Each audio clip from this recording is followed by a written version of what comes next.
We do know that the port of Mombasa is the main hub for East Africa, but it's also a port that has major constraints. There are issues of congestions, there's issue of capacity. How are you addressing these two major concerns? You're very right that the port of Mombasa is the gateway to Eastern Central Africa, because we serve quite a huge hinterland. Other than serving Kenya, we serve Uganda, we serve Rwanda, Burundi, we serve DR Congo, South Sudan, and in some limited extent, we serve Ethiopia.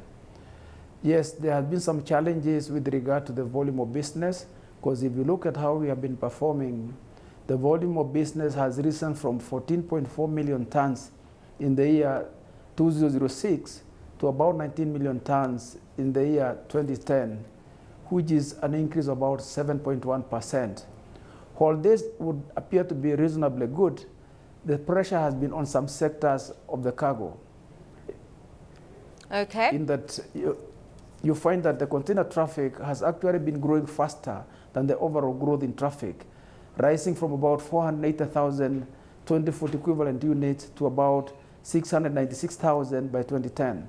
However, with regard to the congestion manifested itself back in the middle of August when we received a vessel which brought in 3 ship-to-shore gantry cranes which were to help us offload the containers.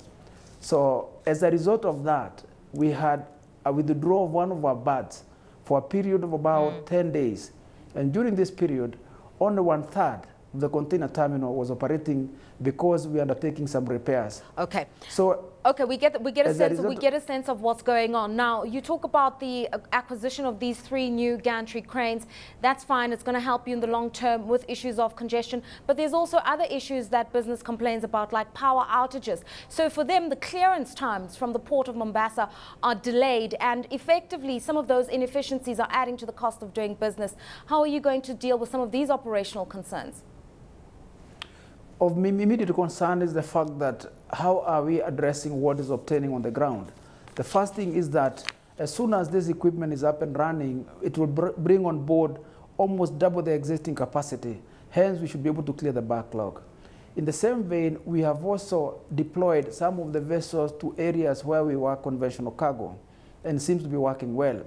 In the same vein, we've also received 2 new harbor mobile cranes in addition to the existing one, which are helping in offloading containers. But with regard to the power outages, we have engaged Kenya Power and Lighting Company because we believe the issue is distribution. At the same time, for our own sake, we are investing in an upgrading system which will move our capacity from 11,000 kV to 132 kV.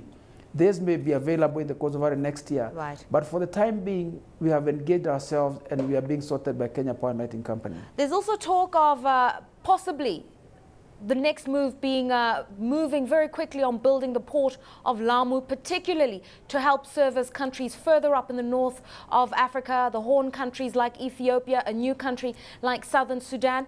Is that strategically something that KPA is looking at?